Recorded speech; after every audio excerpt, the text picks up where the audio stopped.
অন্তর্বর্তীকালীন সরকারের মেয়াদে শুরু হচ্ছে না তিস্তা মহাপরিকল্পনার কাজ, তবে হতাশা ছড়ানো যাবে না মন্তব্য করেছেন পানি সম্পদ উপদেষ্টা রিজওয়ানা হাসান। আর চীনা রাষ্ট্রদূত ইয়াও ওয়েন বলেছেন, প্রকল্পের উচ্চতর যাচাই বাছাই কার্যক্রম চলমান, যত দ্রুত সম্ভব সেটি বাস্তবায়ন করা হবে। এই ঘোষণায় আশাহত তিস্তা পাড়ের মানুষ। এই সরকারি সময়ই কাজ শুরু না হলে পরবর্তীতে অনিশ্চয়তার আশঙ্কা নদী আন্দোলনকারীদের।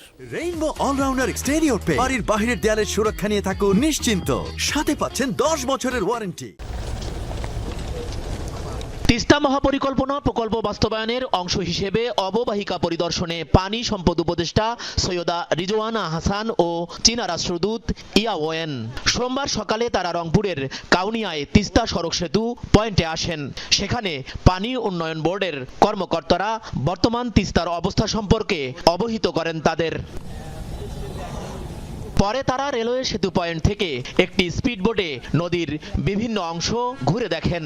এরপর যান তালুক শাহবাজ পয়েন্টে। সেখানে পরিদর্শনের পর তীরবর্তী এলাকার মানুষের সাথে কথা বলেন। পরিদর্শন শেষে চীনা রাষ্ট্রদূত বলেন, প্রকল্পের যাচাই বাছাই চলমান, যত দ্রুত সম্ভব আনুষ্ঠানিকতা শেষ করবে তার দেশ।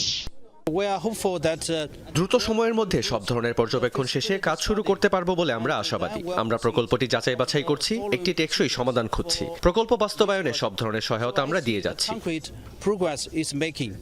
তারিখ ঘোষণার পরও কেন শুরু হচ্ছে না প্রকল্পের কাজ, ব্যাখ্যা দেন উপদেষ্টা।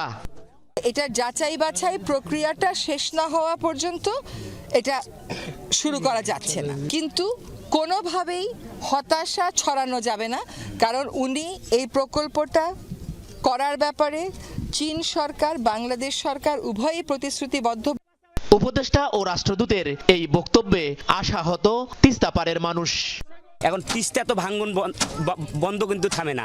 তিস্তা কিন্তু প্রতি বছর আসে, ভেঙে কিন্তু চুরমার করে দিয়ে যায়। ওনারা বলছিলেন যে 1 জানুয়ারি উদ্বোধন হবে, সেটা যখন হয়নি, তার মানে ওনাদের হাতে কোনো কিছু করার নাই। আর অন্তর্বর্তী সরকার 1 বছরের হিসাব দেয় বা 1.5 বছরের কথা, তারা তাই বলবে।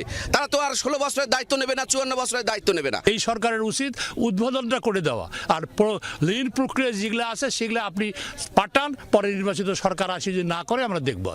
তিস্তা মহাপরিকল্পনা প্রণয়ন ও বাস্তবায়নের দাবিতে 54 বছর ধরে আন্দোলন করছে এই অঞ্চলের মানুষ। একসময়ের উত্তাল তিস্তার এখন এই বিবর্ণ দশা। হেঁটে বেড়ানো যায়, হাঁটুর নিচে পানি। তিস্তা অববাহিকার ক্ষত বিক্ষত মানুষদের প্রত্যাশা ছিল অন্তর্বর্তীকালীন সরকারের কাছে অন্তত তারা তিস্তা মহাপরিকল্পনার কাজটা শুরু করে দিয়ে যাবেন। কিন্তু আজ পানি সম্পদ উপদেষ্টার সর্বশেষ বক্তব্যে স্পষ্ট হলো, এই কাজ আর এই অন্তর্বর্তীকালীন সরকারের সময়ে হচ্ছে না। তাহলে হবে কখন? এই প্রশ্ন এই অঞ্চলের 2 কোটি মানুষের। সরকার মাঝারুল মান্নান, যমুনা নিউজ, কাউনিয়া, রংপুর।